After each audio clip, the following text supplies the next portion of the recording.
নমস্কার। গত 7ই মাঘ মঙ্গলবার আমার বাবার মৃত্যুবার্ষিকী ছিল। তো গিয়েছিলাম রাত্রেবেলা, ছেলে মেয়েকে নিয়ে যাইনি। সেদিন আর বাড়ি আসতে পারিনি। দিদিরা সবাই রাত্রে চলে এসেছিল। আর ভাই একটা ছোট করেই অনুষ্ঠান করেছিল, একটু হরিনাম সংকীর্তন, একটু বাল্যভোজন, আশেপাশের লোকজন, একটু পিসিমাদের আমাদের বলেছিল। পিসিমারা তো যেতে পারে না, বাবার থেকে পিসিমারা বড়, পিসিমার ছেলেরা গিয়েছিল। তো অনুষ্ঠান শেষে রাত্রেবেলা দিদি জামাইও বাড়ি এসেছিলো, আমি আর আসতে পারিনি। আর তারপরের দিন সকালবেলা মা একটু পুজো দিচ্ছিল, সেটাই আমি ভিডিও করছিলাম। আর এই মন্দিরটা আমার বাবার খুব ইচ্ছা ছিল করার, মানে কি বলবো, খুবই ইচ্ছা ছিল।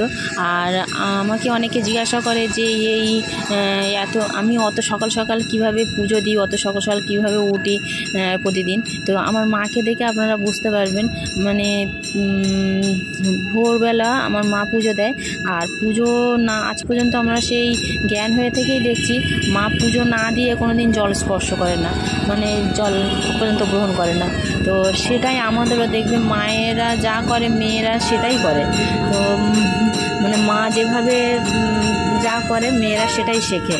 তো সেইভাবেই আমরা শিখে এসেছি। আমরা 3 বোন, আমরা কোনো দিন মানে পুজো না দিয়ে জল গ্রহণ করি না।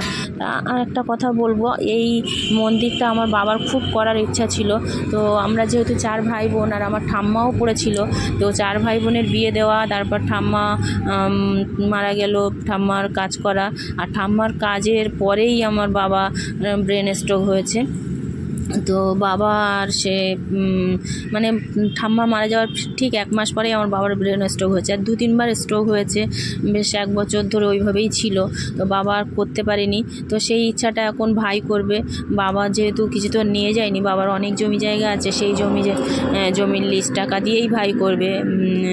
মানে কারোর কিছু খরচা করতে হবে না নিজে থেকে, বাবার টাকা দিয়েই বাবার ইচ্ছাটা পূরণ হবে। ভাই এবার বলছে মন্দিরটা করবে, তো দেখা যাক ও কী করে।